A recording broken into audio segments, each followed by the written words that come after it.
Guys ఈరోజు chicken curry వండుకుందాము.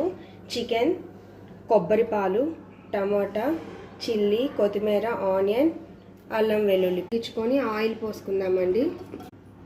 Oil heat వచ్చిందండి. ముందుగా ఆనియన్స్ వేసుకుందాము. చిల్లీస్ కూడా వేసేసుకుందాము. బ్రౌన్ కలర్ వచ్చే వరకు వేయించుకుందాము. ఇలా వేగిన తర్వాత అండి 2 టేబుల్ స్పూన్స్ అల్లం వెల్లుల్లి పేస్ట్ వేసుకుందాము. 2 నిమిషాలు వేగిన తర్వాత చికెన్ వేసుకుందాము. అల్లం వెల్లుల్లి పేస్ట్ వేగిందండి. ఇప్పుడు చికెన్ వేసేసుకుందాము. ఇందులో నుంచి 2 నిమిషాలు వేగనిద్దామండి. 2 టేబుల్ స్పూన్స్ ఉప్పు, 1 స్పూన్ పసుపు పెట్టి 2 నిమిషాలు ఆగాం. కొబ్బరి పాలు పోసుకుందామండి. టమాటా వేసుకుందామండి. కారం 3 టేబుల్ స్పూన్, ధనియాల పొడి 1 టేబుల్ స్పూన్, 1/2 టేబుల్ స్పూన్.